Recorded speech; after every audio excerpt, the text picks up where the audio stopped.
Hello, everyone. Before we get started, make sure to like and subscribe, and leave a comment saying where you're from and when you watched.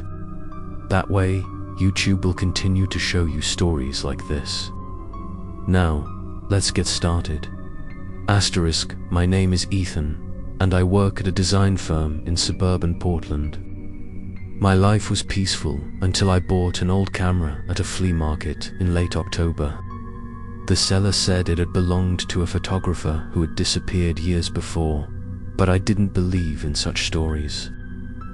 I just wanted to try something a little more vintage to capture sunsets in my small apartment.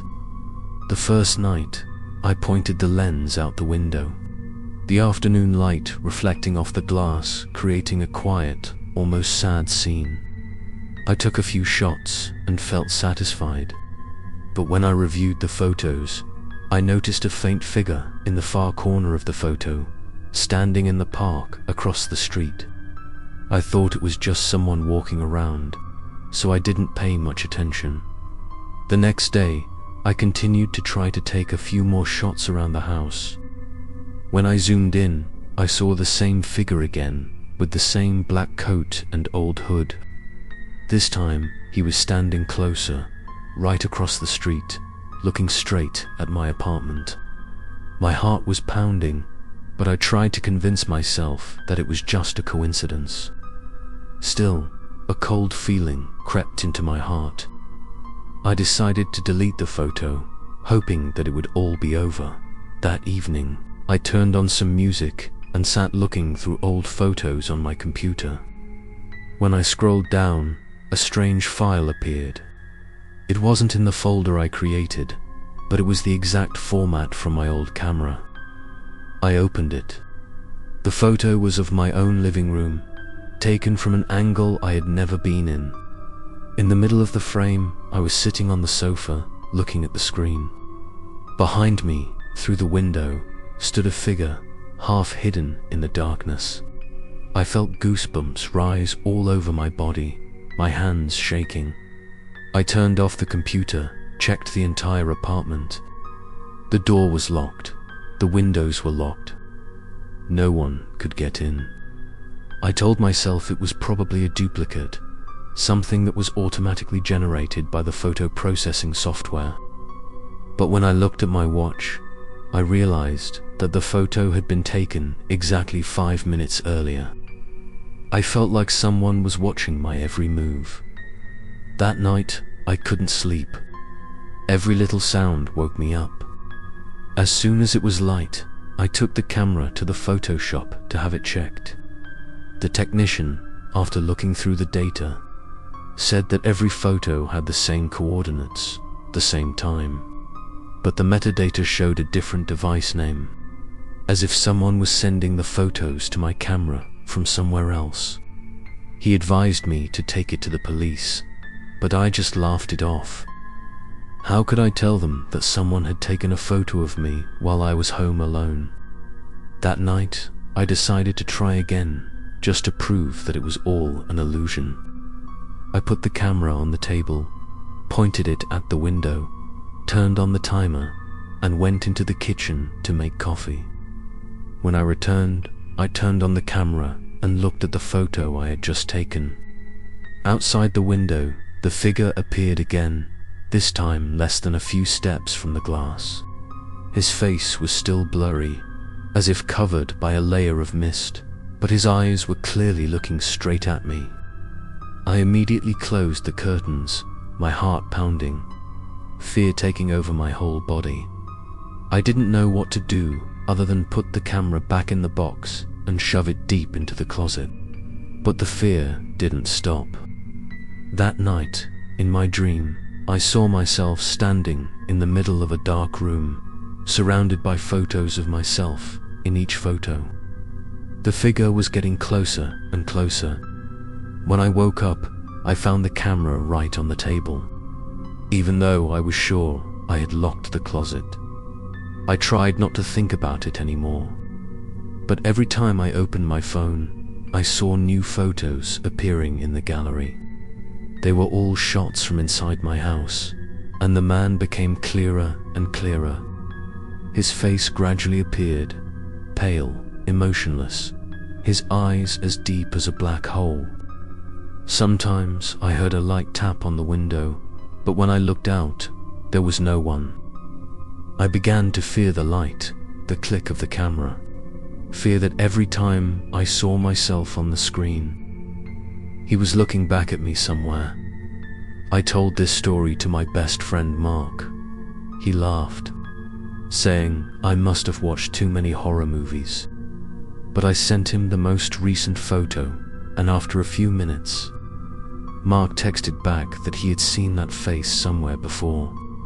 In an old newspaper article about the mysterious disappearance of a photographer in 1999. I looked it up and saw the same face, the same cold gaze.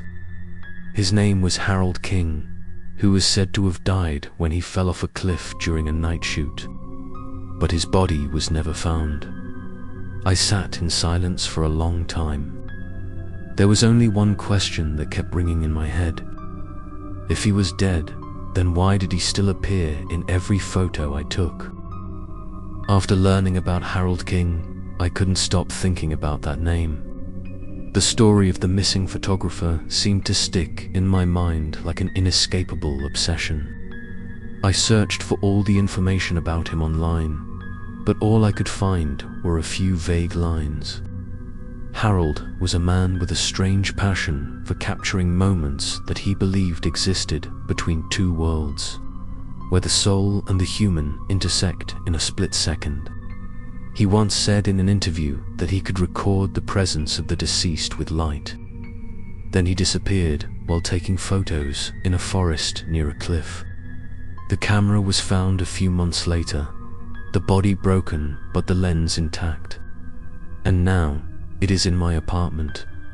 I started to feel like I was continuing Harold's unfinished work. Every time I looked at the camera, I felt like someone was looking back from the other side of the lens.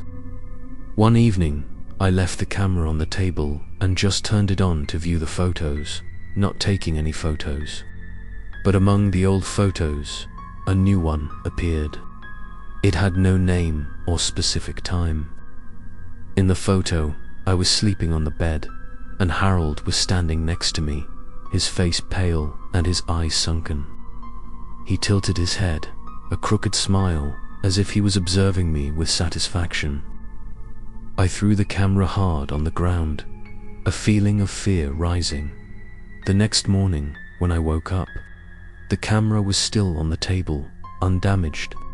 The screen lit up, even though I was sure it hadn't been turned on. A line appeared in a dim light. Finish the last photo. I didn't understand what it meant, but my instinct told me that Harold wanted me to take more photos, that he wasn't done yet. I tried to ignore it, but every time I walked past the camera, I heard a small click as if someone was taking a picture. I opened the camera and found dozens of new photos of me walking around the room, in the kitchen, even in the bathroom. Impossible. I lived alone. I took the camera to the dump, but that night it reappeared on my desk, clean and shiny. I wanted to scream, but my throat was tight. I knew I couldn't throw this thing away. Maybe I had to face it, or Harold. I decided to go to the forest where he disappeared. It was a remote place, nearly 2 hours' drive from the city. The small road leading into the forest was covered in fog, and the midday light couldn't penetrate the dense canopy of trees. I brought my camera with me, hoping that if I could capture what Harold was looking for, he would let me go. When I got there, I stopped the car and walked deeper. The wind was cold, and the sound of branches rustling against each other sounded like someone's sigh. I raised the camera to take a test shot, and immediately, the screen displayed an unusual image. In the photo, between the trees, there was a long white streak of light, fading into the silhouette of Harold, standing not far from me. I turned my head, but there was no one. When I took another shot, he moved closer, his face clearly visible, his lips moving as if he wanted to say something. I heard a whisper in my head, as if coming from the lens itself. He told me that his soul was trapped in the last frame and only the person holding the camera could free him. I stepped back, my heart pounding, but a part of me was strangely drawn in. I took another shot, the flash so strong that I had to close my eyes. When I opened them, Harold was no longer in the frame, only a black void in the middle of the forest. I breathed a sigh of relief, thinking it was all over. But when I reviewed the photo, I realized that my face was reflected in the lens, blurred and elongated, as if I were merging into the photo itself. Back home, I felt tired and heavy. Everything around me seemed darker, quieter. When I looked in the mirror, I saw a small streak of light on my neck, exactly like the flash from a camera. I tried to erase it, but I couldn't. The feeling of someone standing behind me kept haunting me. I opened my phone and saw a new notification. Photos had just been automatically synced from the camera. There was one in the gallery I hadn't taken. It was a picture of Harold, but this time he wasn't standing outside the window. He was in the room, right behind me, his face blurred, his eyes as black as a deep abyss. I threw my phone down and ran out of the apartment. As I ran down the stairs, I saw my reflection in the hallway mirror. Harold was walking behind me, slowly. I ran out into the street, breathing heavily, my palms sweaty. But when I looked around, I was alone in the quiet night. No one. I didn't know what was real anymore. Maybe Harold never left, and now he wants me to keep taking pictures until my soul is trapped in the lens like his once was. I returned home early in the morning, after a night of running around without stopping. The apartment was so quiet I could hear my heartbeat. I closed all the curtains, took out the battery of my camera and hid it under the wooden floor, where I thought Harold couldn't reach me. But as soon as I sat down, a flash of light came from the corner of the room. On the table, the laptop screen turned on by itself, displaying a series of new images. All of them were of me, from the same angle, from the same pose, except the silhouette behind me was getting clearer. In the last one, he was standing right behind me, his face so close that I could see the veins on his neck. I immediately closed the laptop lid, my heart pounding. I knew it couldn't be a coincidence. Something was playing with me, or trying to pull me along. Harold's words to finish the last photo echoed in my head. I wondered if that was the only way to end this nightmare at night. When the city began to quiet down, I could clearly feel the gaze from somewhere in the darkness. I turned off the lights, leaving only the dim light from the hallway. The cold space enveloped me, and then I heard footsteps on the wooden floor. Slow, steady, as if someone was walking down the hallway towards me. I didn't dare to breathe heavily, just sat still and listened. When the footsteps stopped, the wind blew gently, making the curtains flutter. And immediately after, I saw the reflection in the window frame. Harold was standing out there in the middle of the night, his face pale, his eyes deep and bottomless. I stood up, stepped back, but the reflection still did not disappear. I picked up my phone to take a picture, but the camera was faulty. The screen only showed black. I tried turning on the lights, and as soon as the light flooded in, Harold's figure disappeared. I felt relieved, but one detail made me freeze. There was still a handprint on the glass door, clearly imprinted as if it had been printed from the outside. The handprint was so cold that I touched it lightly and felt my skin turn icy. I knew he was more than just an image in the camera. He had found a way to get out. I decided to go see Mark and tell him everything. When I got to his house, I found the door unlocked. I walked in and called out, but there was no answer.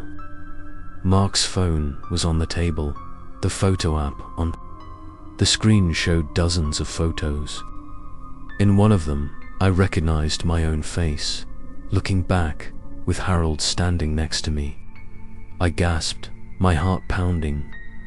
When I turned around, Mark was standing in the dark, his eyes glazed over, holding my camera. He said hoarsely that Harold only wanted one more person, that he had chosen me because I dared to see him in the first photo. I snatched the camera from Mark's hand and ran out of the apartment, leaving behind a creepy laugh. When I got home, I locked the door, took out my phone battery, turned off all my devices with cameras. I thought I was safe, but that night I heard a familiar click right next to my ear. I turned around, no one was there, but in the corner of the room, a small light flickered.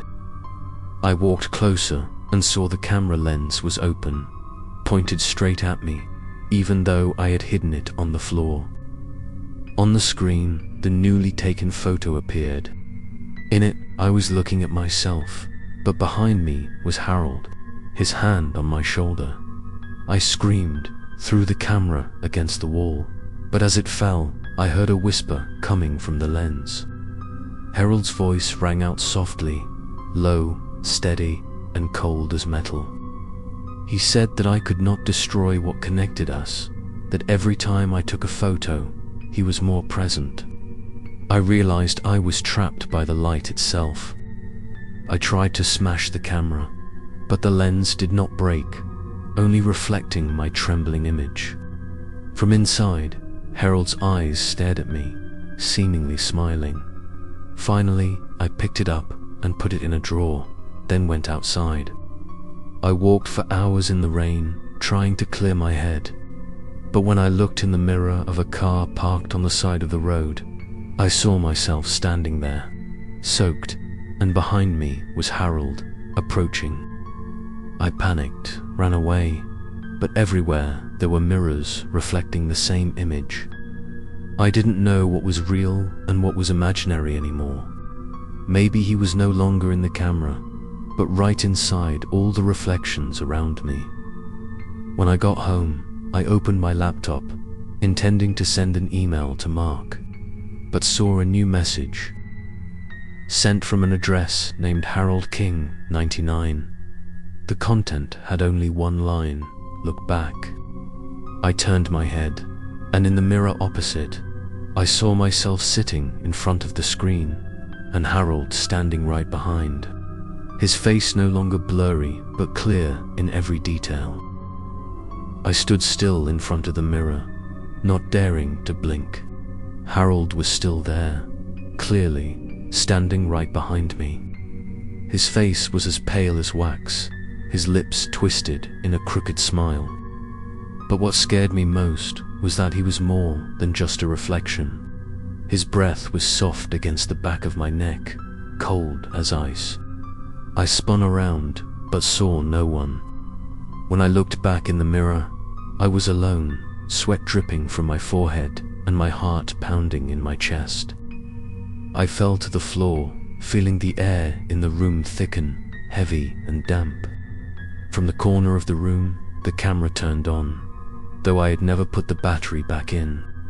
The screen read, "Let him see you."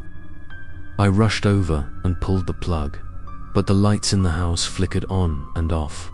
A strong wind blew through, making the curtains flutter. A click echoed in the darkness. I stood still. The click rang again, as if someone had taken another picture. I looked around, no one, but I had a distinct feeling that something was moving with me. I mustered up the courage to open the camera. There was a new photo in the memory.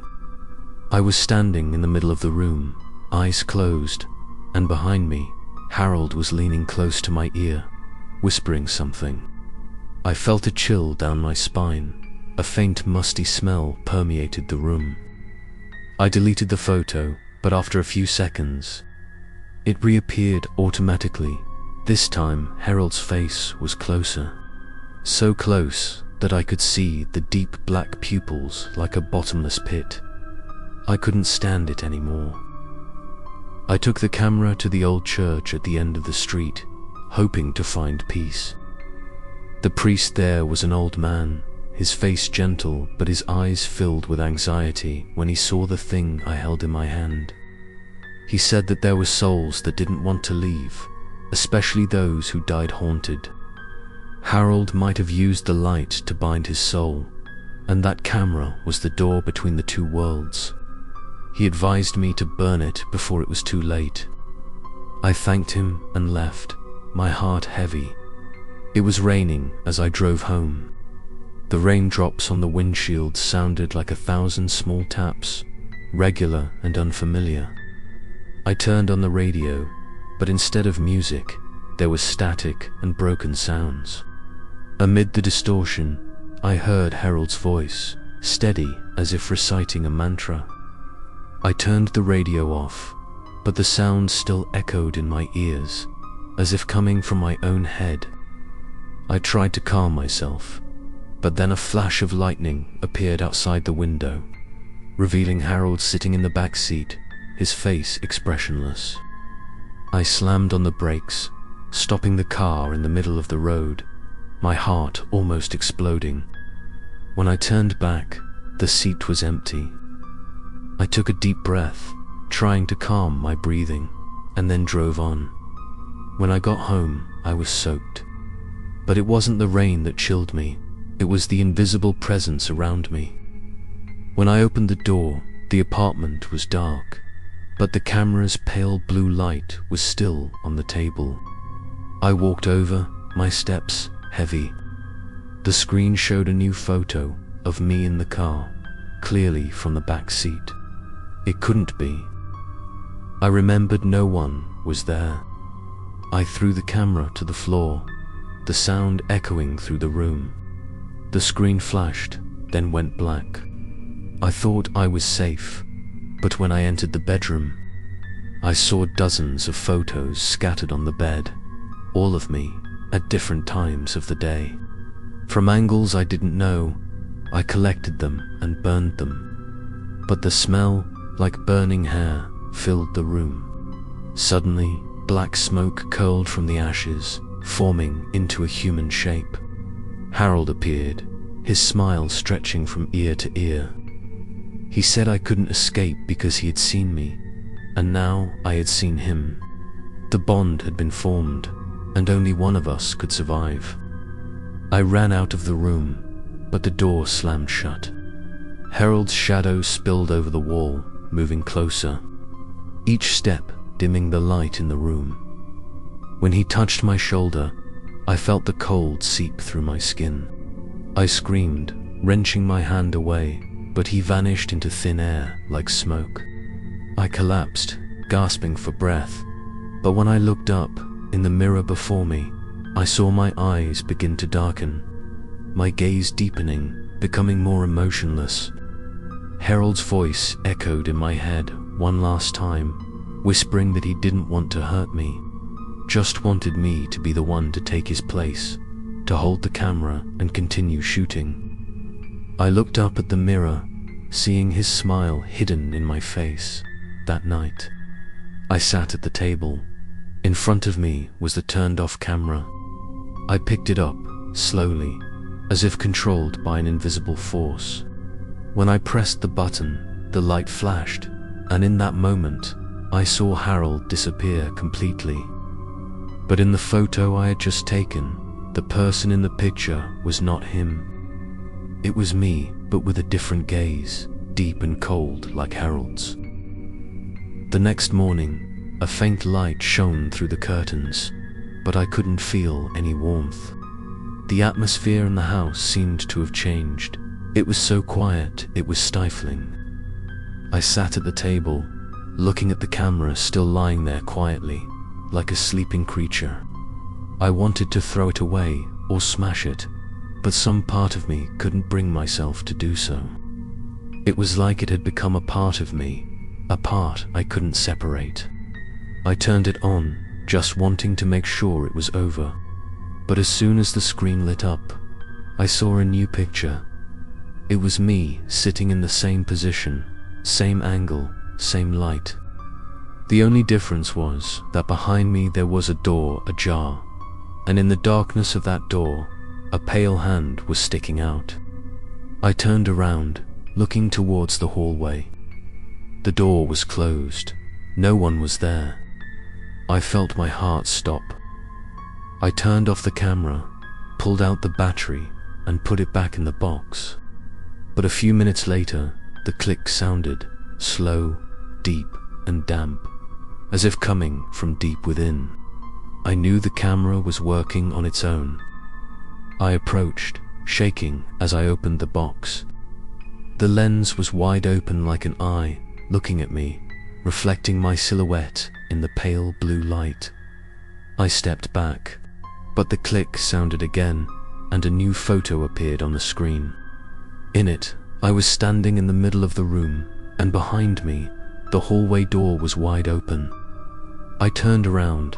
The door was still closed, but the cold air began to spread everywhere, thin as mist. I felt someone's breath right next to my neck. I screamed and threw the camera to the ground. When it crashed, the light in the room went out, leaving only a thick darkness. For a moment, I heard Harold's voice echo.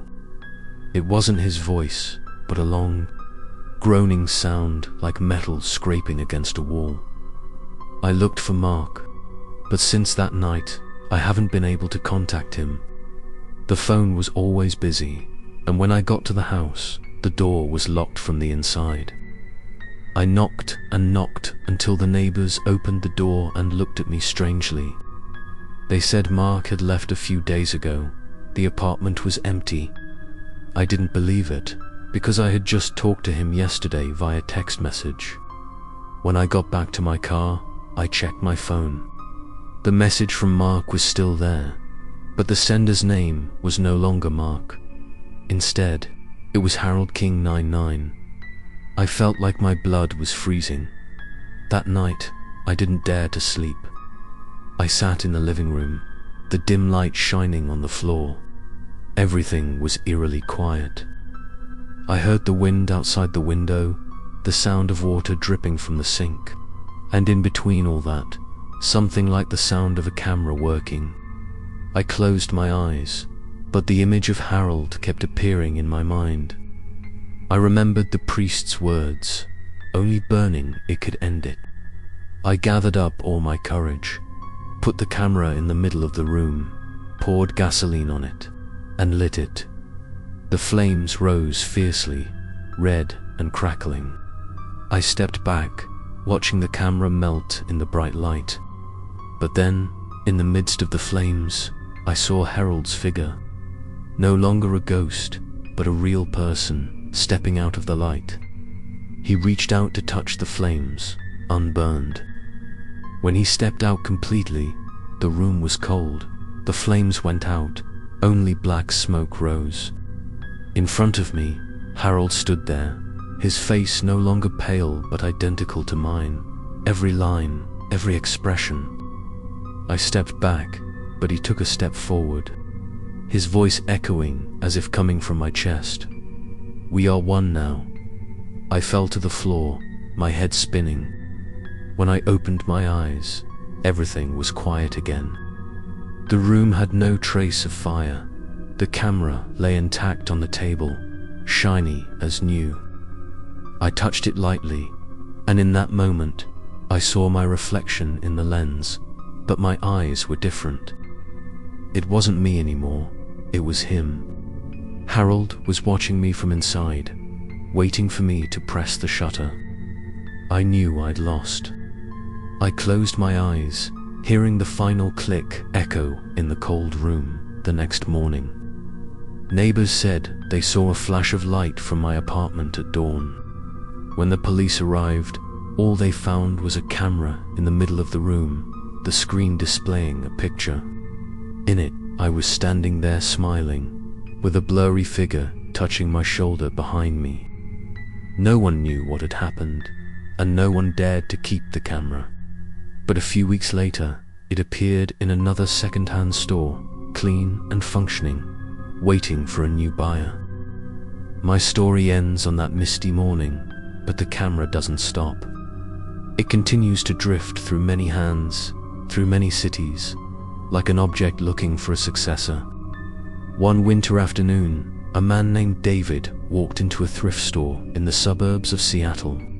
He was an amateur photographer, passionate about antiques. When he saw the old camera with its shiny silver case and the faint inscription Harold King, 1999, he felt strangely attracted. The salesman only said it had appeared there a few weeks ago, its origin unknown. David laughed and said he liked things with history. He didn't know that history was about to consume him. Back home, David cleaned the camera and placed it on his desk. He took a few test shots. The light was soft and somewhat vintage, as if the camera captured the soul of each moment. He looked at the first photo, saw himself standing by the window, the scene behind him blurred by the mist. But when he zoomed in, he realized there was a strange figure in the corner of the photo. Half a person, blurry but clearly a face. He thought it might just be a lighting problem, so he didn't pay much attention. That night, he put the camera on the shelf and went to sleep. The sound of rain falling steadily outside, lulling him into a gentle sleep. But in the middle of the night, he heard a soft click. David opened his eyes, looked around the room, only a faint blue light coming from the camera. He walked over, his heart beating fast. The screen was showing a new photo, taken of the same room, but from a higher angle, as if from the ceiling. In the photo, he was lying on the bed, eyes closed, and there was a figure standing at the end of the bed, leaning over him. The photo was blurry, but David felt his chest tighten. He turned off the camera, put it in the drawer, tried to go back to sleep, but he tossed and turned all night. The next morning, as the light flooded into the apartment, David opened his camera to check. The photo from last night was gone, replaced by another one. He was sitting on the sofa, eyes wide open, staring straight into the lens, although he couldn't remember taking that photo. Behind him was a window frame, where a dark figure stood still. He shivered, trying to delete the photo, but couldn't. Every time he pressed delete, the camera vibrated slightly, as if in protest. David thought it might be a software bug, so he took the camera to a repair shop. The technician looked at it, frowned, and asked why the camera was showing signs of activity at 3 a.m. when the battery was removed. David couldn't answer. That night, he tried to take a few more photos to check. But this time, each photo showed the same figure behind him, standing closer, clearer. The face was pale, the eyes were sunken, and the gaze seemed to penetrate the screen. David began to hear a whispering sound every time he took a picture, soft but clear. He tried to ignore it, but the whispers became voices, each word echoing in his head. Look closer. He zoomed in as far as he could, and realized the face was familiar. It was the same face from the last photo of Ethan, the previous owner. David, trembling, searched the internet for Ethan. Nothing but an old article about the mysterious disappearance of a man in Portland, last found in a locked apartment. The only photo left in the file was of him smiling with a dark shadow behind him. David felt a chill run down his spine. He threw the camera in the drawer and left the house. But when he returned, it was on the table, neat and clean as if it had never been touched. He heard a low laugh echoing in the room, low and steady, then it stopped. In the following days, things got worse. New photos appeared every night, even though David never turned on the camera. In the photo, Harold became clearer and clearer. His eyes seemed to stare straight into David's soul. David lost sleep. His body was emaciated. His mind gradually blurred between reality and fantasy. One night, he decided to end it all. He put the camera on the table, turned on the timer, then sat opposite. The light from the lens reflected on his face. He said softly, "If you want, come." The click sounded, and the light flashed one last time. The next morning, the police received a call from a neighbor, saying they heard someone screaming in the early morning.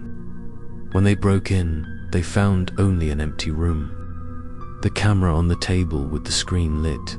In the photo, David was looking straight into the lens, smiling, and behind him was a figure standing still, his black eyes as deep as a bottomless pit. People searched for David forever, but could not find him. As for the camera, a few weeks later, it appeared in another store, ready to wait for the next person. Lily is a senior art student, living in a small apartment in the city center. She loves photography and often wanders around to take pictures of everyday scenes. One morning, when she stopped by the antique shop on the corner, she saw a strangely beautiful old camera. The silver metal had faded over time, but the lens still sparkled. The shop owner said that it used to belong to a famous photographer, but did not specify the name.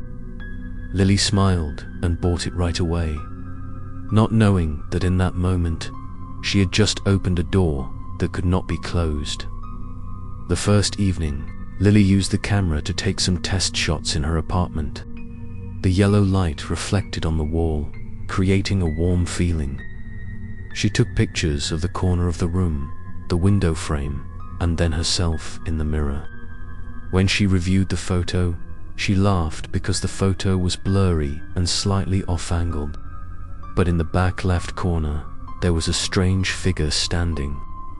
The face was unclear. Only the shoulders and neck were in the darkness. Lily thought it was just a reflection of light, so she ignored it. That night, she heard a small click from her desk. She turned on the light, saw that the camera was on, even though she hadn't put in the battery. The screen displayed a new photo of herself sleeping. Lily shivered, ran to check, but saw no one in the room. She deleted the photo, then turned off the camera, thinking it must be a sensor error. But the next morning, when she turned it back on, the photo was still there, and in the photo, the shadowy man behind her had now moved closer, close enough to see his eyes. Lily began to feel worried. She looked up the camera, but there was no information except vague stories about the previous owner who had disappeared. She took it to school and asked the photography professor to take a look. He glanced at it, then frowned. He said that this model of camera couldn't operate without a human operator, and most of all, it couldn't have an automatic night shooting function. Lily recounted what she saw, but he just smiled faintly, thinking she was tired from studying. However, when he reviewed the memory card, he was silent for a long time. In the last photo, he saw himself standing in the classroom with a hand on his shoulder, even though he and Lily were the only ones in the room. That night, Lily couldn't sleep. She heard a rattling sound coming from the cabinet, a sound like metal hitting metal. She slowly walked over, opened the door, and saw the camera inside, even though she was sure she had left it on the desk. She stepped back, her heart pounding. The click sounded, the light flashed, and when she looked back, the screen showed her own face. But the eyes in the photo were looking straight out, as if they knew she was looking at them. She screamed, throwing the camera to the floor, but the sound made every light in the house flicker. The room was cold, and Lily heard a soft, low voice, like a whistling wind. The voice whispered in her ear, so soft it was creepy. She ran out of the apartment. Rushing down the street in the rainy night, her breath was ragged. Her heart was about to burst. The next morning, when she returned, the apartment was as quiet as if nothing had happened.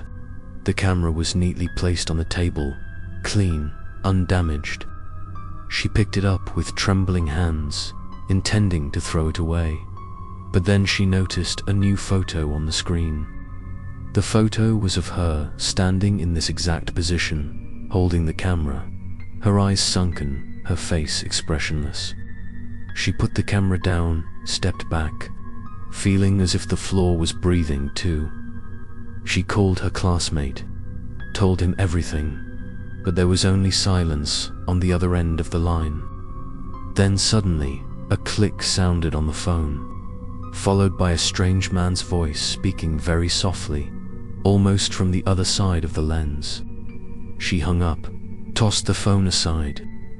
When she turned back, the camera screen was lit, displaying the faint words "Look behind."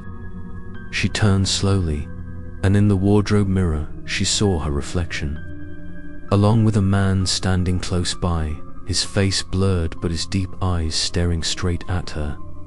Lily screamed, smashed the mirror, and ran out. But before leaving the apartment, she looked back. The camera was still on, the lens pointed at her, and a soft voice rang out again. "Now it's your turn." When the police arrived, they couldn't find Lily. The apartment was empty, only the camera lying on the floor, the screen showing a new photo. In it, Lily was standing in the middle of the room, looking straight into the lens. Behind her, a blurred figure with endless black eyes. And then, as before, the camera disappeared, only to appear a few weeks later somewhere else, waiting for the next buyer. The camera appeared again, this time in a small shop in the old part of Denver.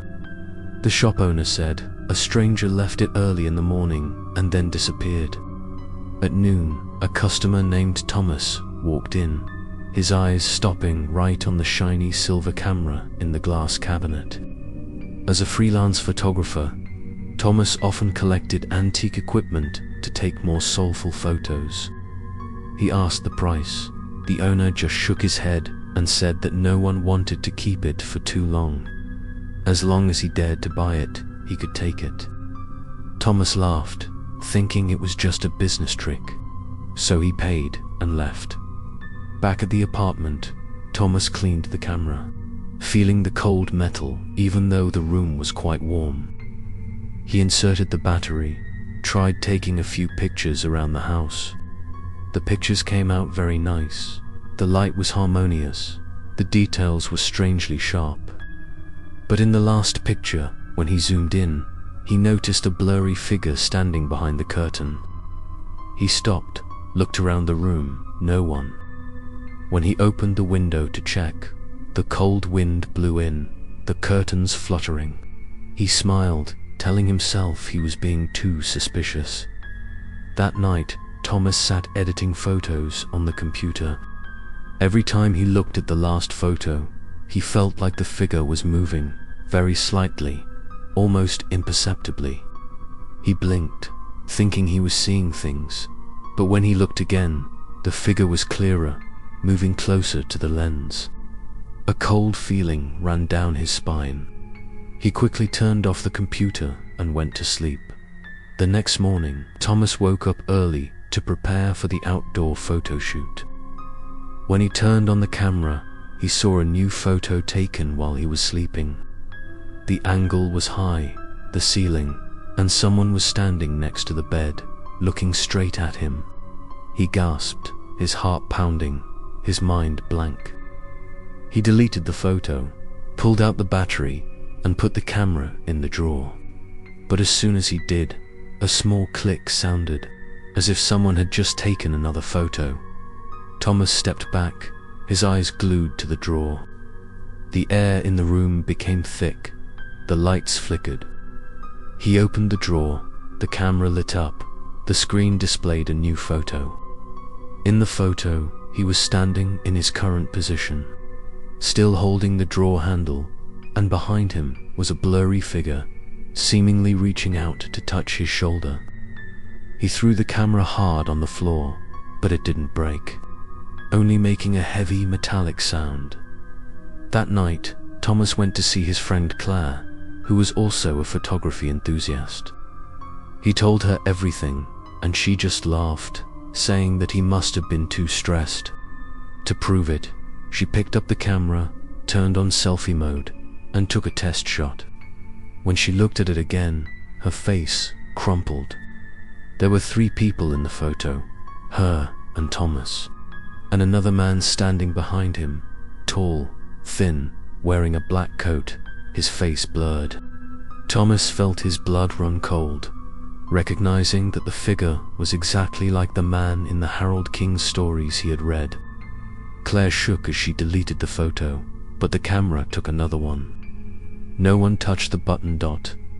From that day on, Thomas began to hear whispers around him, especially when it was dark. At first it was so soft that he thought it was the wind, but it became clearer and clearer. A male voice, deep and even, repeated a single sentence: "Look into the lens." He tried to ignore it, but every time he passed a mirror or window, he saw a figure standing silently behind him, just a few steps away. One night, when he couldn't stand it anymore, Thomas put the camera on the table, turned on the video recording mode, wanting to see who was in the room. He left, leaving the camera to record. The next morning, when he reviewed the video, he saw the room quiet for the first few minutes, then the curtains moved automatically. Then, the lens began to rotate slightly, as if someone was holding it. The figure of a man walked through the frame, stopped, and looked straight at the camera. Although the image was blurry, the face was clearly visible. With a cold smile and eyes as black as a deep hole, Thomas threw the camera into his suitcase and ran straight to the nearest church. He met the priest and told him everything, but the man just looked at him silently for a long time, then said that he could not bring that thing here. He said that inside the camera there was something that did not belong to this world, and once he looked at it for too long, it would look back and pull him towards it. Thomas was scared and ran away from the church. On the way back, he saw his reflection in the car window, but he was not alone. Another face, unfamiliar and smiling faintly, was looking at him from inside. That night, the neighbors heard screams and crashing sounds in Thomas's apartment. When the police arrived, they found no one, only the camera lying in the middle of the floor, the screen showing the last photo. In it, Thomas was standing in front of the mirror, his eyes wide open, and behind him was a figure with a hand on his shoulder. A few weeks later, a Denver antique store displayed a shiny silver camera again, as if nothing had happened. The camera was sold to a Kansas City antique photo shop that specializes in collecting and restoring antique equipment. A week later, Richard, a middle-aged man who loves vintage film, walked into the shop. He used to be a photography professor, now retired, and spends most of his time restoring old photos.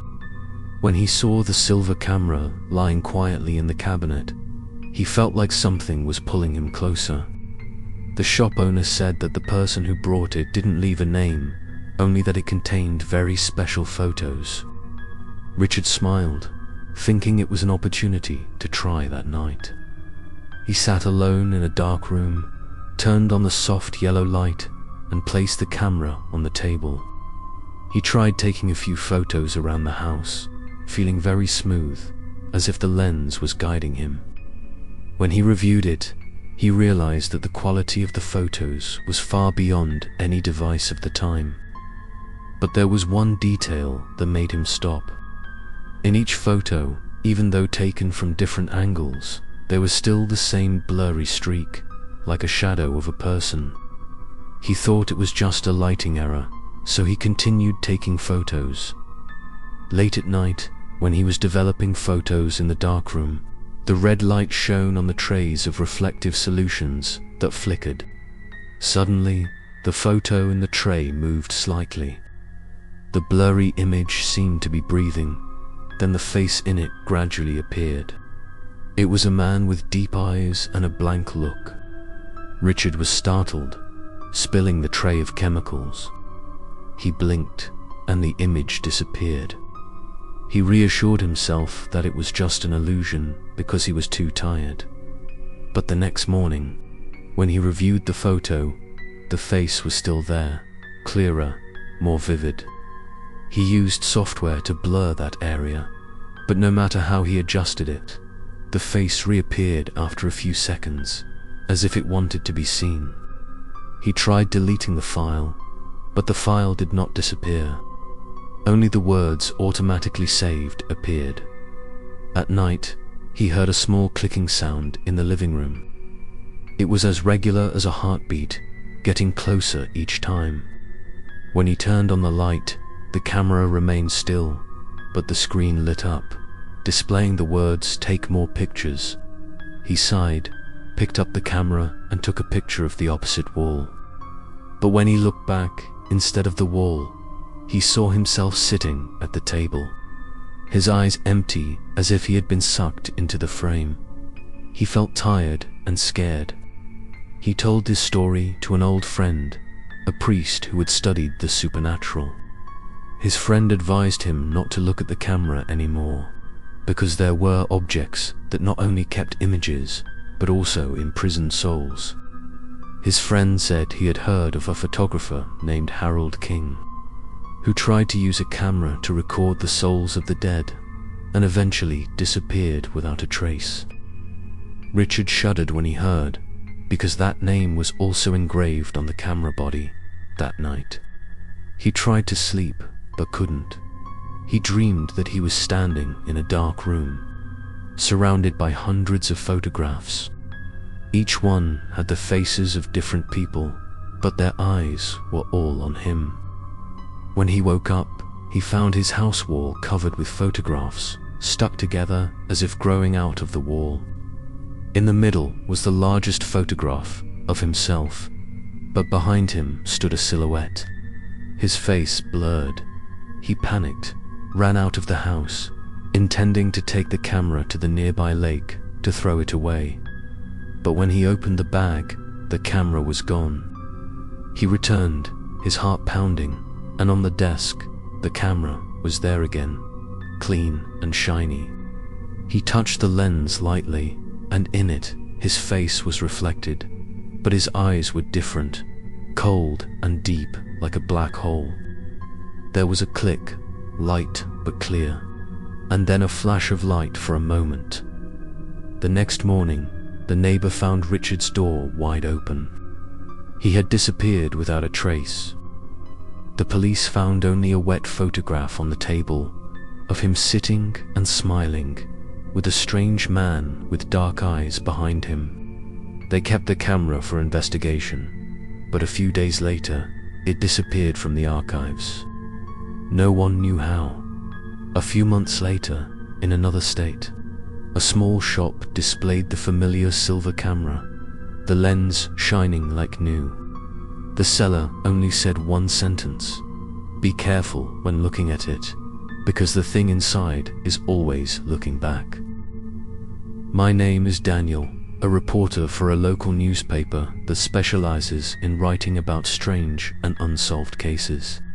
When I heard about the disappearances involving the same antique camera, I thought it would be a good topic to explore. I don't believe in the supernatural, I only believe in evidence and reason. However, when I started to investigate, things gradually became beyond my understanding. I found the address of the photo shop where Mr. Richard had bought the camera. The shop was closed. The inside was covered in thick dust, with only a few photos scattered on the floor. Among them, I found a blurry picture of a man sitting at a table with a shiny silver camera. His face was smiling, but his eyes were pitch black, without whites. I took the photo to the newspaper office's photo lab for analysis. When I enlarged it, I realized there was a shadowy figure standing behind the man in the photo, seemingly looking straight into the lens. A cold feeling ran down my spine. I thought it was an exposure error, but the more I looked, the more unusual it seemed. The figure was tall, with a long neck and an unclear face. Only 2 dark eye sockets could be seen. I tried to calm down and continued to investigate. The next day, I went to Richard's house. The house was sealed, but I asked the police for permission to review the scene. In his office, everything was intact, except that the walls were covered with black and white photos. When the light shone through the window, I realized that in each photo there was an identical figure, blurry and standing behind the photographer. I walked closer, feeling the atmosphere become heavier. At that time, an old policeman whispered in my ear that since the day this incident was mentioned in the press, up to 4 people who had touched that camera had also disappeared. He told me to stay away if I saw it. I nodded, but my curiosity was aroused. In the evening, I returned to the editorial office. When I entered the editing room, the lights flickered for a while and then went out. In the darkness, I heard a small click, like the sound of a camera taking a picture. I turned around, but there was no one. I turned on the light, my heart pounding, cold sweat running down my back. On the table, the silver camera was lying there. I couldn't believe my eyes. I had never brought it home, but it was right in front of me. The lens was glowing softly, like an eye opening. I moved closer, looking straight at it. In that moment, I felt something on the other side of the lens, as if looking back at me. I picked up the camera, my hands shaking, and turned it on. The screen lit up, showing a photo taken a few seconds ago. In it, I was standing in the middle of the room, and behind me was a tall, blurry figure with black eyes as deep as a bottomless pit. I threw the camera to the ground, but it was not damaged. I was about to run out when the light flashed continuously. The clicking sound rang continuously, as if someone was taking pictures of every step I took. I shouted loudly, but only an echo came back. When the light returned, the room was cold as ice. I looked down at the table, seeing a series of newly printed photos. In each one, I was slowly turning around, as if someone was controlling me in the moment of being photographed. In the last one, I was completely turned around, facing the figure behind me. But what made me shiver was that I couldn't remember ever turning around. I picked up the camera, trying to destroy it, but the lens didn't break, only reflecting my panicked face. Inside the lens, I saw something moving. I put my ear to it, hearing a whispering sound, like hundreds of voices talking at once. They were calling my name. I threw the camera against the wall, but it fell to the floor without a scratch. I knew that I couldn't escape if I stayed here. I took the camera outside, intending to throw it into the river, but on the way, I met a homeless man standing on the sidewalk. He looked at me, his eyes tired, then whispered that I couldn't throw away what had seen me. I asked him what he knew about it, and he just smiled, saying that it had existed for a long time. Each person taking the picture was a soul trapped inside. He pointed at the camera in my hand and said a sentence that made me freeze.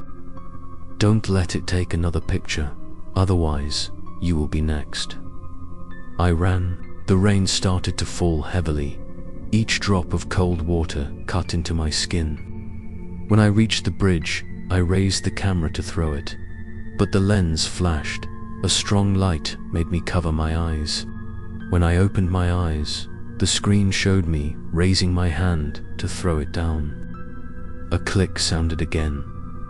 No one saw me after that night. Only a boy found the camera lit up in the rain, the screen showing the only line new person added. Kevin is a third-year media student who has always been fascinated by mysterious stories. When he read the article about the disappearance of reporter Daniel and the rumor of the haunted camera, he was interested. His friends said it was just a sensational news, but Kevin didn't believe it. He wanted to see for himself.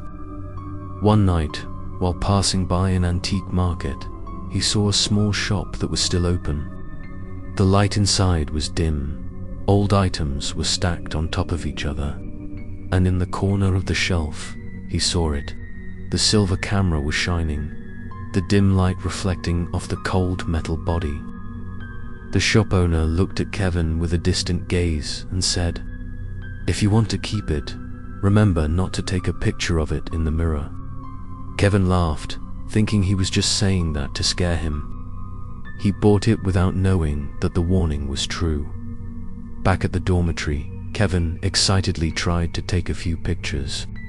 The light in the room was pale yellow, quiet, with only the sound of wind coming from the window.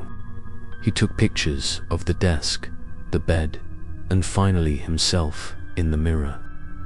The photo appeared strangely beautiful, but when he looked closely, he saw a dark figure standing behind him, reflected in the mirror. He turned around. There was no one.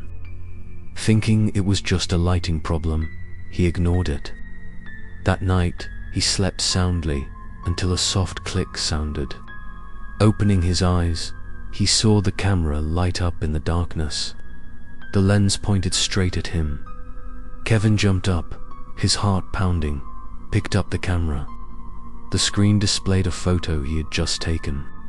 In it, he was lying on the bed, eyes wide open, and behind him was a man with a blurred face and deep black eyes. He threw the camera on the floor, but it only rolled a few times before stopping. From the lens, a dim light was emitted, like a pair of eyes were watching. That whole night, he did not dare to sleep. The next morning, Kevin told this story to his roommate, Mike. Mike did not believe it, laughed out loud, and said that Kevin must have watched too many horror movies. To tease his friend, he picked up the camera and took a photo. When he looked back, Mike's expression immediately changed. In the photo, Kevin was sitting, and right behind him was a tall, thin figure wearing a dark coat, standing still as a statue. The two looked at each other, their hearts pounding. Mike panicked and deleted the photo, but it reappeared after only a few seconds. Kevin decided to take the camera out of the room and throw it in the trash can behind the dormitory. But at night, when he returned, the camera was neatly placed on the table, shiny, without a trace of dust. He felt panicked, tried to throw it away again, but wherever he threw it, it returned. The clicking sound rang out every time the lights went out, and the next morning, there was always a new photo in his memory. With each photo, the shadow in the photo got closer. Kevin began to have trouble sleeping. Every time he closed his eyes, he saw that blurry face leaning down, the empty black eyes staring. One night, when he couldn't bear it anymore, he decided to smash the camera. He took a hammer and hit the lens hard. But instead of breaking, the light flashed strongly. The whole room was covered in a painful blue-white light. When the light went out, Kevin was no longer in the room. The next morning, Mike returned to find the room open, the lights still on. On the table, the camera was still on. He trembled as he approached, seeing the screen showing a new photo. In it, Kevin was standing in the middle of the room, his face expressionless, his eyes pitch black, his mouth curled into a twisted smile. Mike screamed, threw the camera down, and ran out of the dormitory. When the police arrived, they found only the camera lying silently on the floor. With no trace of Kevin. The story spread throughout the school. Some people said they saw a blue light flash from Kevin's room that night. Others swore they heard the sound of a camera being taken in the empty hallway. Some curious people turned on the camera to look, but all said that the first photo they saw was themselves, looking into the lens when the dormitory was being cleaned out. The manager found the camera in the locker. He intended to put it away, but when he accidentally touched the power button, the screen lit up. The last image displayed was an empty room with the window open, a pale blue light pouring in, and the text below it read only 2 words: waiting. My name is John, a journalist who has written dozens of articles about supposed supernatural events. I always believed that every phenomenon had a reasonable explanation, that there were no ghosts. But then I heard about the strange camera that made many people disappear. A missing student, a reporter, a professor, and a photographer. Each name disappeared, leaving the same trace, a photo with a blurry figure behind it. I didn't believe it. I decided to investigate myself. I went to the old dormitory where Kevin used to live. His room was locked, but thanks to my acquaintance with the management, I asked permission to go in and take photos for the article. The room was covered in dust, but it still felt like someone had just left. On the table, I saw the silver camera. It looked unusually clean, as if it had just been cleaned. I touched the cold metal body, and at that moment, I felt like someone had gently touched it again. I shivered, but still decided to take it back to the editorial office to check. That night, I sat in the office, only the sound of the clock and the fluorescent lights ticking softly. I put the camera on the table, turned it on. The screen lit up with a soft blue light, and the words starting appeared. There were hundreds of photos in the photo folder. All of them were the faces of different people, each appearing in a different room. In each photo, the shadowy figure behind became clearer. The eyes became darker, almost attracting the gaze. I tried to stay calm, downloaded them all to the computer, intending to analyze them. When I opened the first photo, I felt the light in the room flicker. The wind from the window blew in, cold as if it had a human breath. I zoomed in on the photo and realized the detail that made me stop breathing. In the mirrored corner of the photo, there was me, sitting in this exact position with the camera on the table. I had never appeared in any of the photos, but clearly I was there. I looked around. The room was empty. I took a test shot. There was a click, a light flash. When I reviewed it, I was in the picture, but behind me was a blurry shadow, tall and thin, with an unclear face. I took a deep breath, feeling cold all over. I put the camera down, about to turn it off, but it turned on automatically. The words on the screen made me freeze. "Let me take a picture."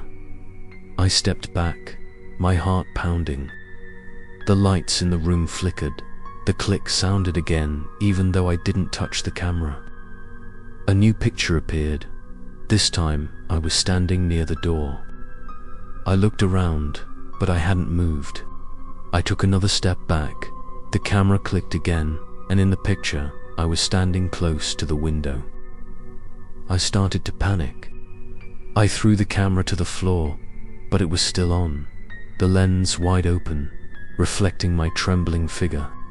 From inside came a whisper, small but clear. "John, look here." I don't know what made me do it. I bent down and looked into the lens.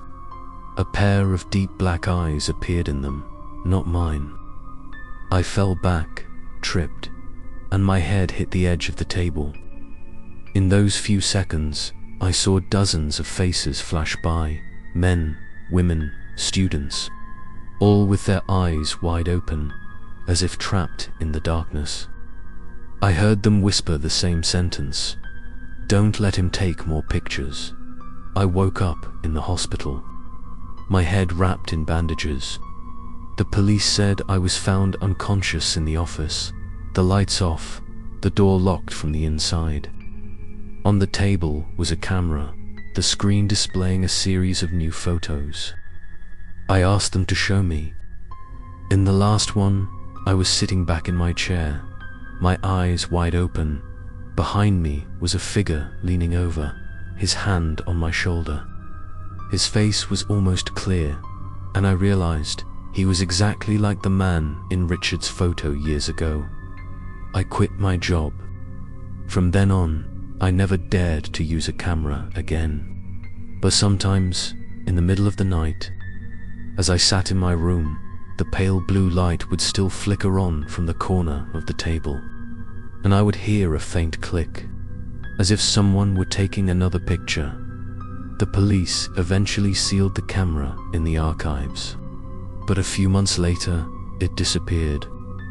The guard said no one had opened the door, but the next morning, the cabinet was empty. And then, in a small antique shop in the suburbs, a silver camera was found for sale, shiny and unscratched, with a small, handwritten sign beside it, in very good working order. Alex is a freelance animator, known for his hand-drawn horror shorts. He often finds inspiration from ghost stories circulating online. One afternoon, while wandering around the old market looking for props, he came across a small, dusty stall where yellow light shone through a torn cloth. In the middle was a silver camera, shiny as new. The seller was an old man with grey hair, cloudy eyes, and a hoarse voice. He simply said that there was only one left, but he should be careful when using it. Alex laughed, saying that he only needed it as a model. He bought it, and his life began to change from that moment.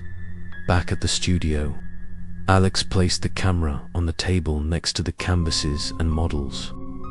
He took a few pictures to document the new scene. The light in the pictures was strangely sharp, every detail clearer than the naked eye. When he zoomed in on one, he noticed a faint shadow in the corner of the frame, like a figure standing in the corner of the room. He thought it was his shadow, so he didn't pay attention. That night, he stayed up late, editing his sketch. When he looked up, the camera on the table flashed once, even though he didn't touch it. The next day, Alex turned on the camera to check. There was a new photo. It was him, sitting in the room drawing, and behind him, the shadowy man had approached. His face blurred, his eyes deep black. He felt a chill down his spine, but he thought this could be a great opportunity for inspiration. He started sketching the character in that shape, calling it the Watcher, every night. He heard the clicking sound again, light and steady like breathing. Every morning, the camera had a new photo, always of him in this very room. But the shadow behind him became clearer and clearer. Gradually, the image appeared in his drawings without him even meaning to. When he reviewed the frames of the animation, he found that there was a character that was not in the original, appearing in the background, looking straight at the viewer. Alex panicked, trying to delete each frame, but each time he reopened the character was closer, his smile longer, his eyes black like ink stains. On the fourth night, he stayed up all night, sitting in front of the camera, determined to videotape to see what was going on. Around midnight, the light suddenly went out, the sound of wind whistling through the crack in the door. A click sounded. The blue light from the lens shone on the wall. When Alex turned the lights back on, the mirror in the room had a long crack, and in the reflection, He saw a pair of eyes that were not his own looking from the other side. He tried to calm down, put the camera in the wooden box, and locked it. But only a few minutes later, the sound of a camera was heard in the room again. He opened the box. The camera was still there, but the screen lit up with the message to complete the last picture. He stepped back, his heart pounding, intending to run out of the room, but his steps were glued to the floor. A whisper echoed in his head, a deep, even, cold male voice. He said that he had created him with his drawings. Now he needed a real body to survive. Alex screamed loudly, throwing the camera against the wall. A blue light flashed. The room darkened. He woke up on the floor, cold sweat pouring down. But in front of him, the mirror was completely shattered. And between the glass shards, there was a silhouette of a person smiling back. That face was himself, the Watcher, the character he created. The next morning, his colleagues came to find Alex because he did not show up for the meeting. They knocked on the door for a long time, but no one answered. When they entered, the room was dark, only the camera in the middle of the floor. On the screen was a new photo. In it, Alex sat at the drawing table, surrounded by unfinished paintings. But his eyes were completely black. The police came, but could not find Alex. They only confiscated the camera and sealed it. However, when the investigator turned it on to check, there were hundreds of new photos in the memory. All of them animated frames, the Watcher walking out of the darkness, looking straight at the viewer. A month later, a film student found the camera in the school's old prop warehouse and decided to use it to make his graduation film. No one knew that the loop was about to start again, and the Watcher was still smiling and waiting in the darkness. Sarah moved to a small apartment in the suburbs of Chicago after the breakup. It was quiet and bright, enough for her to start a new life. She loved art and decided to buy a camera to take pictures to decorate the living room while walking around the antique market. She saw a silver camera in a glass cabinet. The light shining on the metal body made it look almost alive. The seller said it worked perfectly despite its age. Sarah tried to pick it up, feeling the coldness spread through her fingertips. Still, she bought it, thinking it was just a beautiful antique. The first night in the new apartment, she arranged everything neatly, then put candles, turned on soft music. She took a few test photos. The yellow light reflected through the window frame made the frame very beautiful. But when she reviewed it, she noticed a small detail that made her stop. In the photo of the kitchen corner, there was a faint figure standing next to the refrigerator. She turned on the light to check. The room was empty. She reassured herself that it was her reflection.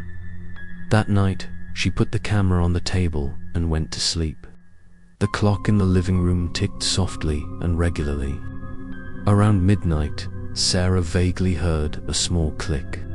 She opened her eyes and listened quietly. There was nothing but the sound of the wind outside the window. She turned over and tried to go back to sleep. But the next morning, when she opened the camera, there was a new photo taken at that exact moment. In the photo, she was sleeping, the blanket covering her chest, and behind the bed. The faint figure was still there, standing still, looking straight at her. She panicked, her heart pounding. She immediately deleted the photo and turned off the camera. She locked the door tightly, pulled the curtains, but all day long she still had the feeling of being watched. At night, Sarah decided to try taking another photo to prove to herself that it was just an illusion. She put the camera on the table, facing the hallway, and turned on the timer. After a few hours, when she opened it, the photo showed an empty room, but at the end of the hallway, there was a shadow standing in the dark. His face was obscured. Only his eyes were visible like two floating black dots. She began to tremble, mustering up the courage to throw the camera into the drawer. But when she closed it, she heard a soft whisper, as if someone was saying her name in the darkness. That night, the clicking sound rang out many times. The next morning, dozens of new photos appeared, taken all over the apartment from every angle Sarah had ever placed the camera to. In the photos, she was always in the center of the frame, while the person standing behind her got closer and closer. Sarah began to have trouble sleeping. Every time she closed her eyes, she saw that face, blurred, deep black eyes, a smile stretching from ear to ear.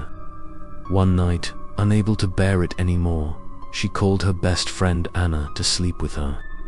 Anna laughed, told Sarah she was too sensitive, then picked up the camera to take a few photos as a souvenir. When she looked back, Anna fell silent. In the photo, both of them appeared, but behind them, reflected in the mirror, there was a third figure, tall and thin, standing right next to them. They deleted the photos, but each time they deleted them, another one appeared. That night, they locked the door and turned off all the lights. Sarah lay listening, her heart pounding, sweat dripping from her forehead. The click sounded again. This time so close it seemed to be right at the head of the bed. Anna held Sarah's hand tightly, and they both looked out into the dark hallway, trembling. No one was there. But then, a blue light from the desk flashed.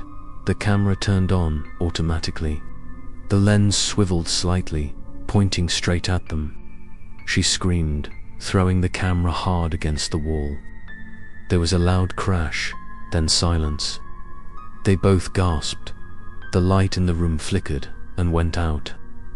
In that brief moment, Sarah saw a tall figure standing at the window, his pale face reflecting the moonlight.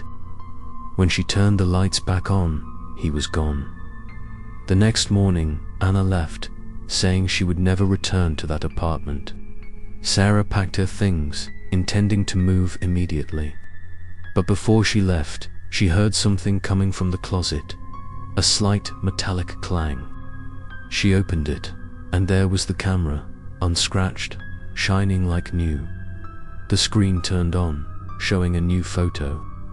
In the photo, the apartment was empty, except for the window being slightly open, and a figure standing outside the frame, looking in. The rain started falling in the afternoon, each heavy drop hitting the window frame, creating a steady, repetitive sound like a heartbeat.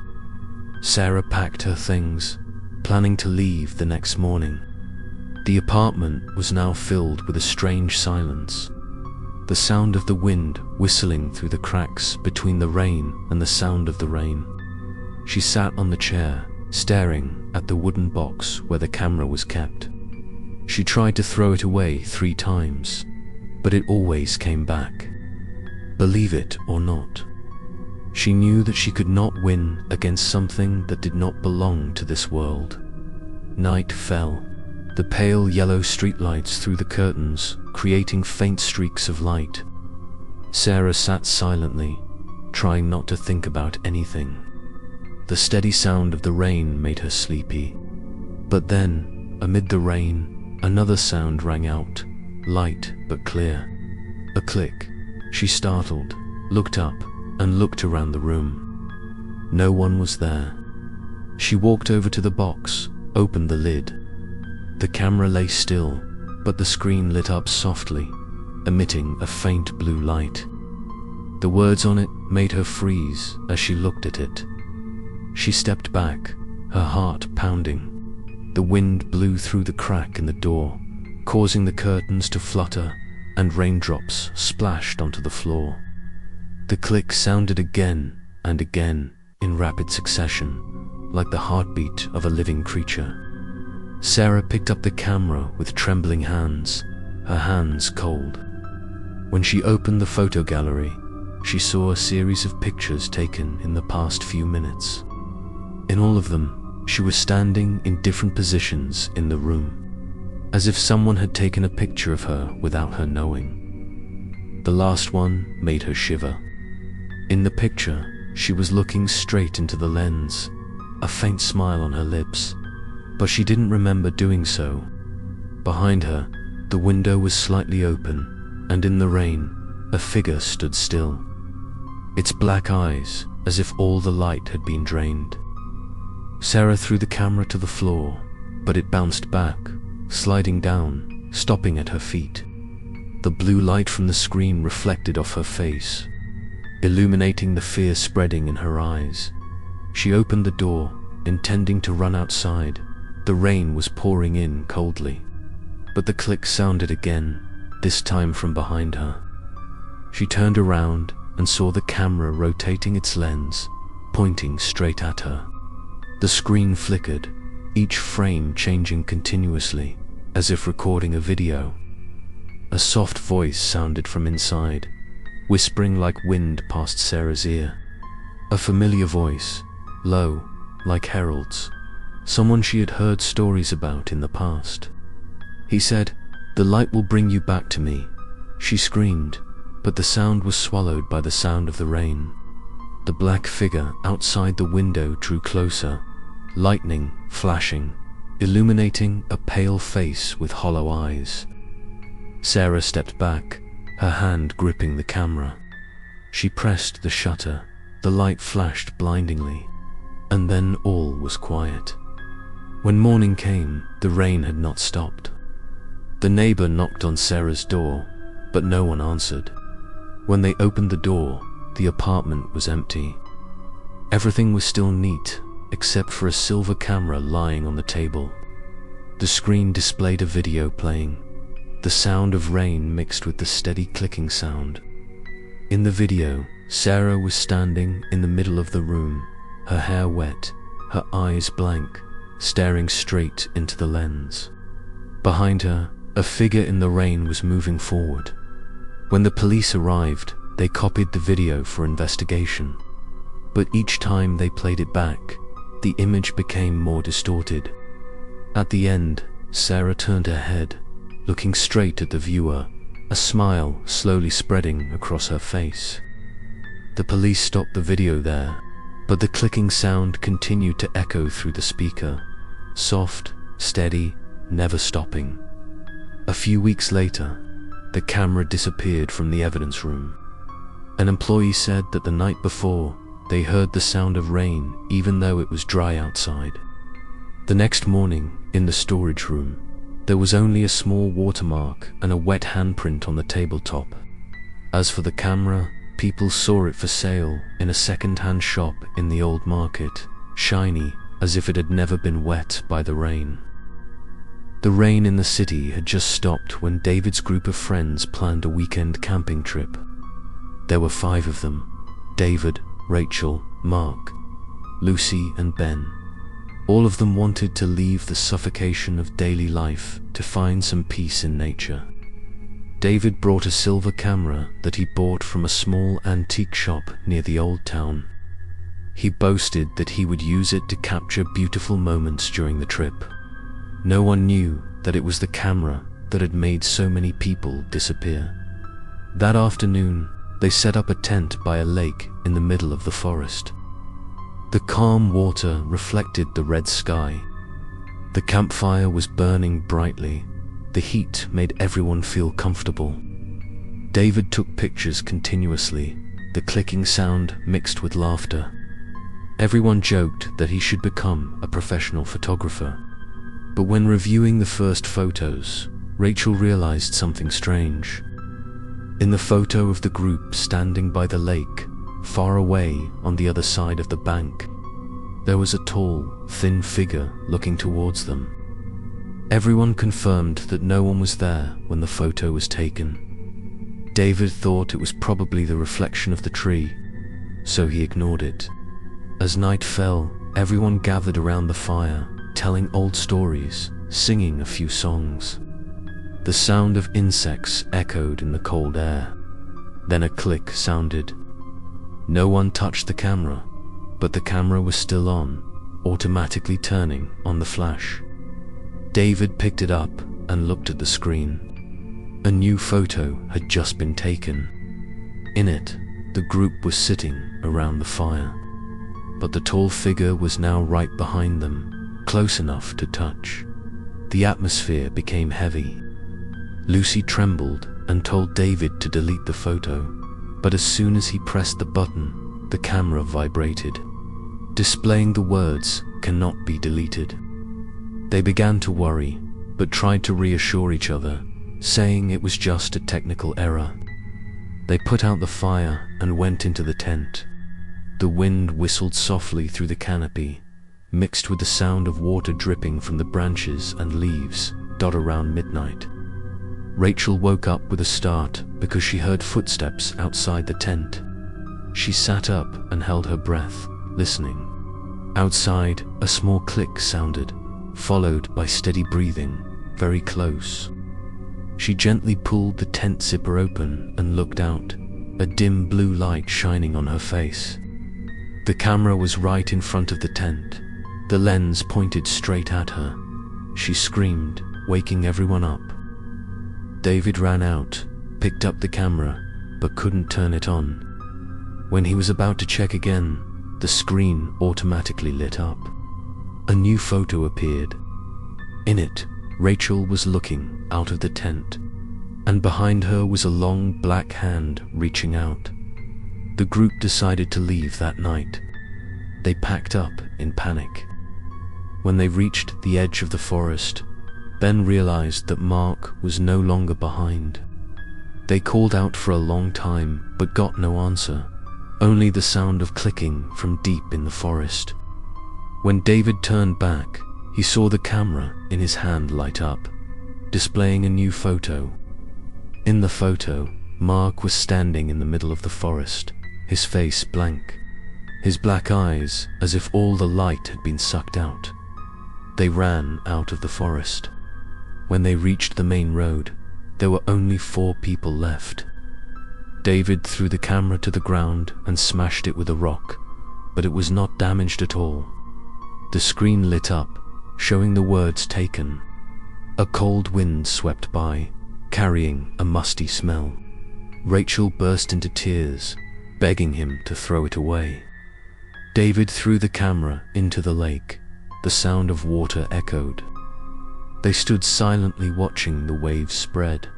The next morning, when the police came to check the area due to the missing person report, the lake was calm, without a trace. But in the middle of the water, there was something sparkling, reflecting the sunlight. A rescue worker dived in and retrieved the shiny silver camera, unscratched. The screen still lit up, despite being submerged in water all night. When they turned it on to check, there was only one photo in the memory. The group of 5 stood by the lake, smiling brightly. But if you looked closely at their feet, reflected in the water were 5 other silhouettes, black, with wide, empty eyes.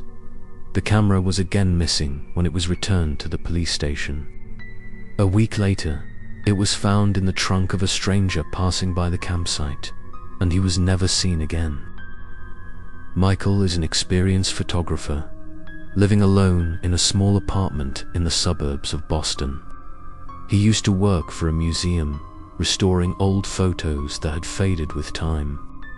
One autumn afternoon, while making coffee, he received an unmarked package. Inside were a set of old black and white photos and a shiny silver camera, a classic design. Michael was surprised but curious. He put the camera on the table, planning to check it later. The photos in the collection were all in the same style. The photographer seemed to be a professional, because the lighting and angles were exquisite. But there was something that made Michael uncomfortable. In each photo, behind the main character, there was always a faint dark spot, the shape of a person standing in the distance. He used software to increase the brightness, and something strange happened. The blurry face gradually became clearer. one by one, until he realized it was the same man, appearing in all the photos, even though they were taken at different times. Michael stepped back, looking at the screen. The man was wearing a black coat, long hair, deep black eyes that seemed to have no whites. He quickly saved the file, turned off the camera. The clock on the wall rang regularly, and he felt the air in the room suddenly cool. When he turned back, he saw that the camera on the table was already lit, even though it had no battery. The screen displayed the message to continue shooting. He picked it up cautiously, trying to look through the lens. In the frame, the room looked normal, until he realized there was a person standing in the far corner, right where the light did not reach. He lowered the camera, but the room was empty. He looked back at the lens. The figure was still there. His heart was pounding, his breathing was rapid. He put the camera down, intending to turn off the light and rest. But when he turned his back, the click sounded. Michael turned around.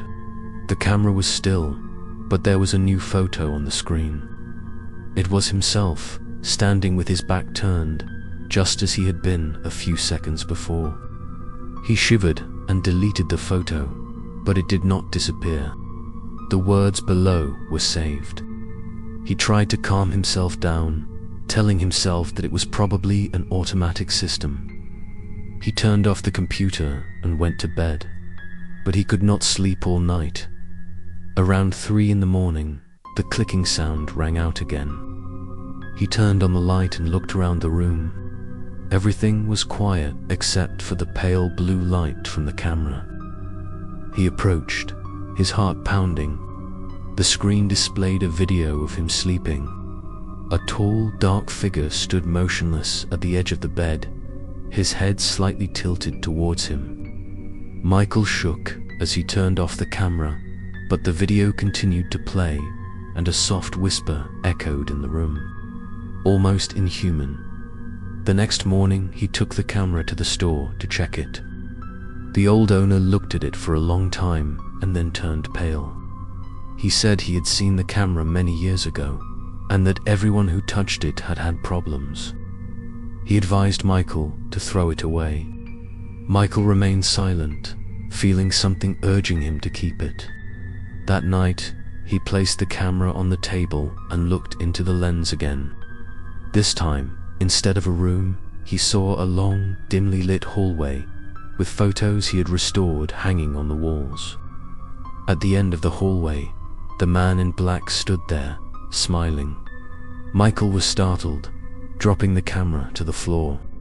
A click sounded, the screen still lit. In it was a picture of him. Bending down to pick it up, behind him was a man with a hand on his shoulder. The room darkened. The whispers became more dense, mixed with the clicking sound.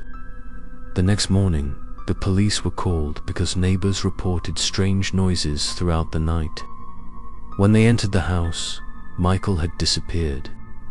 On the table was only the camera, the screen showing the message that new photos had been added.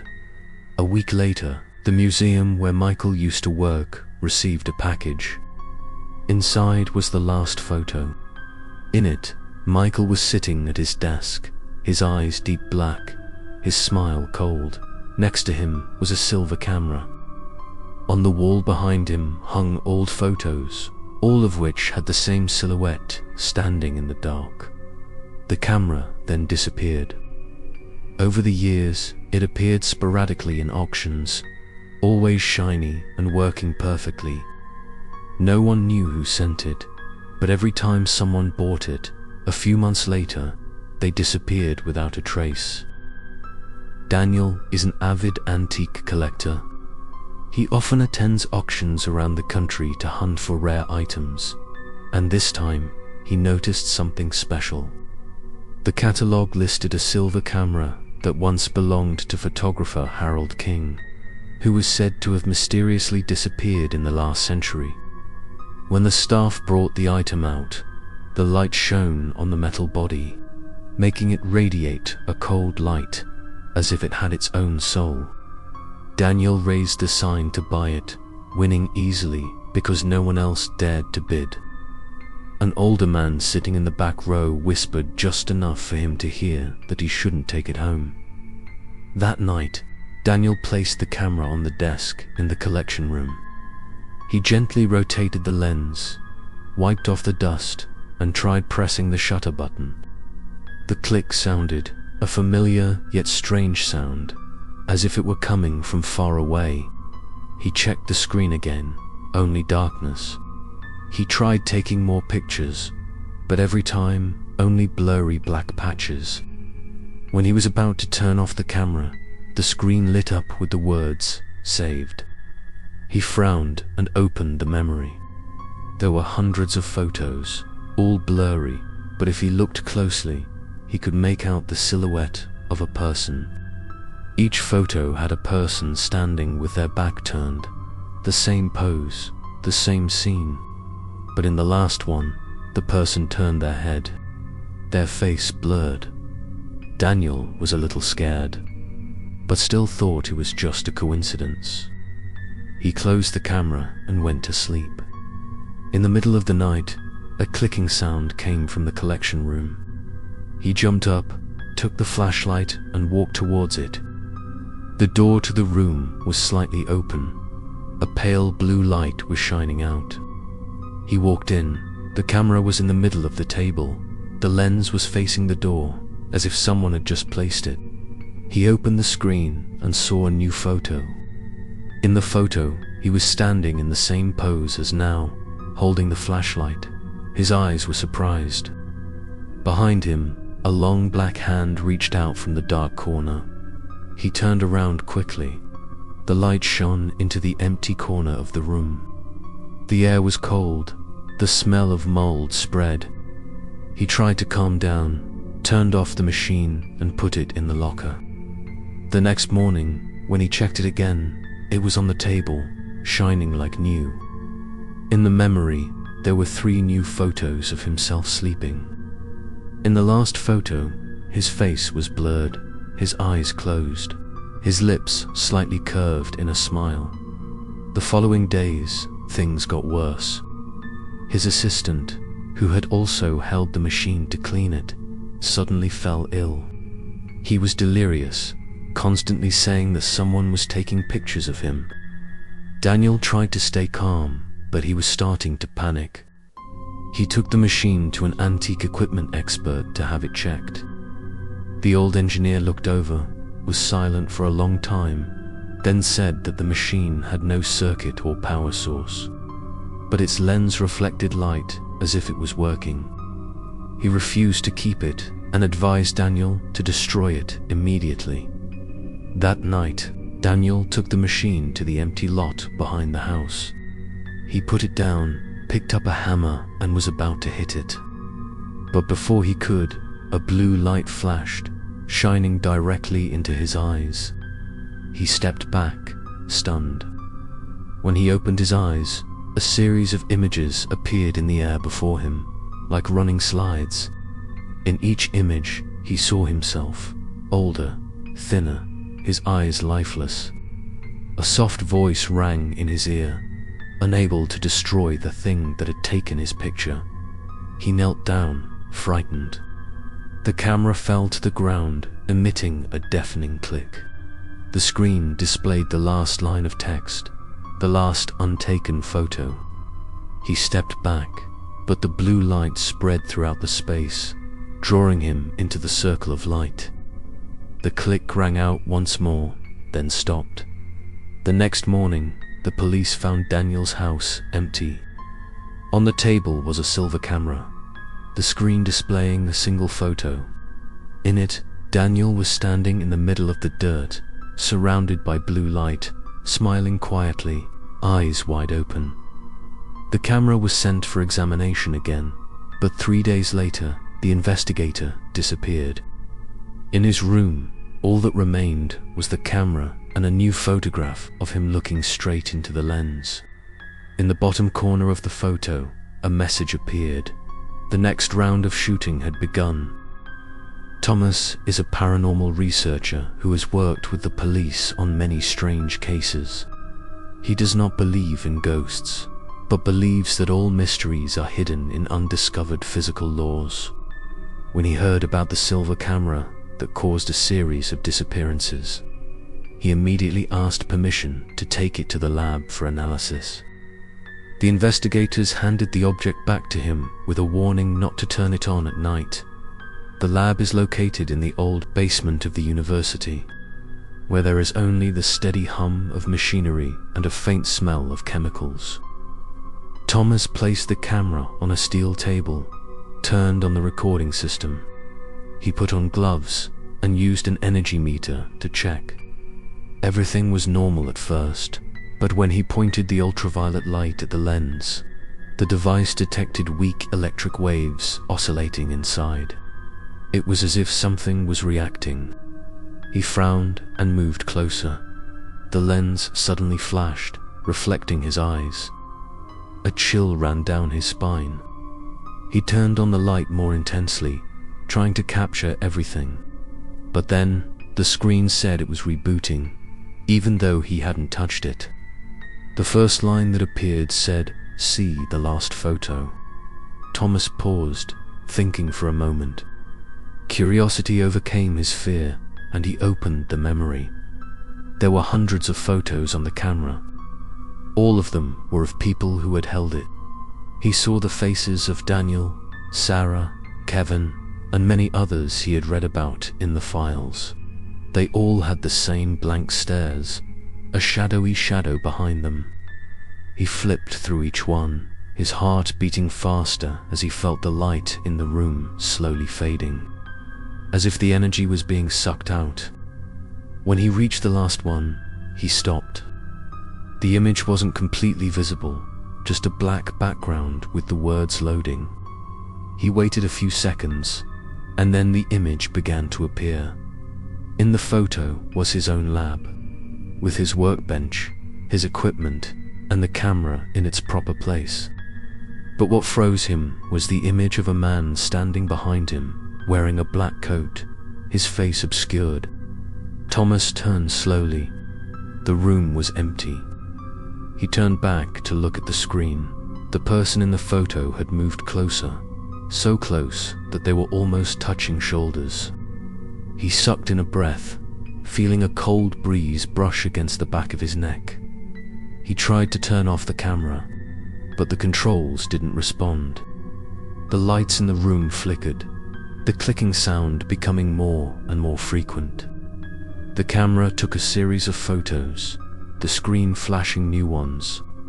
In each one, the man in the darkness got closer, until in the last one, only his deep black eyes filled the frame. Thomas backed towards the door, tried to open it, but it was locked from the inside. The clicking stopped, replaced by a low voice coming from the speaker, like someone whispering right in his ear. "You opened the door." He turned his head, saw the camera lens pointed directly at him. The blue light was so strong that he had to shield his eyes. When they opened it, the room was dark, with only the sound of faint breathing coming from somewhere. The next morning, colleagues came to look for Thomas, but could not find him. The room was locked, the lights were still on. On the table, the camera lay still, the screen showing the text that a new photo had been added. When they opened it, they saw the last photo. Thomas sat in front of the table, his face calm, his eyes deep black. Behind him was a figure in a black coat with his hand on his shoulder. The camera was transferred to a special storage unit, sealed in a lead cabinet. But a few weeks later, security personnel reported that the surveillance camera in the room was constantly flashing, and there were clicking sounds, even though no one was inside. One night, a blue light burst out, illuminating the entire storage area. When the cabinet was opened, the camera was still there, but there was a new photo in the memory. It captured the entire storage room, and in the middle of the photo was a tall, thin man in a black coat looking straight into the lens, a faint smile on his lips. Since then, every month, the machine's memory automatically added a photo. Always the same room, but the man in the photo gradually moved closer. No one dared to open it anymore, but sometimes, on rainy nights, people still heard the clicking sound echoing from inside the steel cabinet. Regular, gentle, like the breath of something still alive. After Thomas's disappearance, the silver camera was sealed in the Nevada Energy Research Center. They believed that it could be analyzed to understand the supernatural from a scientific perspective. An astronomer named Alexander was chosen to lead the investigation, because he was the only one who did not believe in ghosts, but believed in data. For him, every strange thing had an explanation. When Alexander first saw the camera, he had a strange feeling. Its silver light seemed to absorb the laboratory light, not reflecting, but swallowing it. He requested power to scan the energy around the object, but the devices all reported errors. Even though it was not started, the machine still emitted a slight electromagnetic field. He noted it down, calling it the classic light interference effect. No one in the group dared to touch it, only he. That night, when he was alone in the room, Alexander decided to test it. He put the camera on a stand, pointed the lens out the window where he could see the starry sky. He pressed the shutter. The click echoed as if from nowhere. When he reviewed the photo, it was completely black. He increased the brightness, adjusted the contrast, and gradually saw a shape appear. It was not the starry sky, but thousands of blurry faces staring straight at him, as if the sky was a collection of souls imprisoned in the light. He shivered, his heart pounding. The lights in the room suddenly went out, leaving only the blue light from the camera. The screen lit up, displaying the words "Light Remembered." Alexander tried to unplug the power cord, but all the electrical systems were off. When he turned back, the window reflected a different image. The sky outside was no longer stars, just absolute blackness. He felt the space change. Each step he took echoed abnormally long, as if the room stretched on forever. The camera screen flashed again, showing a new series of images. In it, he himself was standing in the middle of the room, surrounded by hundreds of faceless people, all looking straight into the lens. He stepped back, horrified to see his shadow on the wall fading away. He picked up the camera, tried to turn it off, but it didn't respond. New text appeared. Every image had to be completed. The clicking sound continued. The blue light swept across the space. In that moment, Alexander felt as if he was being pulled out of his body, his mind lost in another space, where light and darkness blended. There, he saw the people who had disappeared before, all looking at him, their faces blank, their eyes like endless mirrors. He screamed, but there was no sound. In the silence, a voice said, "You have seen the last thing the world will ever see." The blue light spread, and then everything went dark. The next morning, the security team found the research room empty. There was no sign of a break-in, everything intact. Except for the camera lying in the middle of the floor, the screen glowing faintly.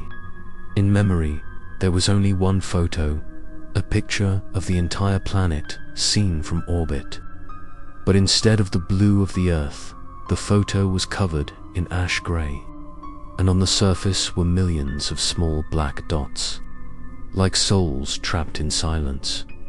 Scientists analyzed the photo for weeks, but no one could explain it. When they zoomed in on each dot, they saw that each dot was a human face, genderless, expressionless, just looking straight at the viewer. Then, All the research room data was erased in an unknown accident. When the rescue team arrived, the camera was gone. A few months later, it was found on a high mountain peak where no one could climb. The screen was still on, displaying the words the light will always remember. Since then, on moonless nights, some climbers have claimed to see a blue light flashing between the mountainside, like a click echoing through the wind. No one dared to come near it, for they said it was like an eye taking pictures of the whole world. And if it took enough pictures, there would be no one left to tell the tale.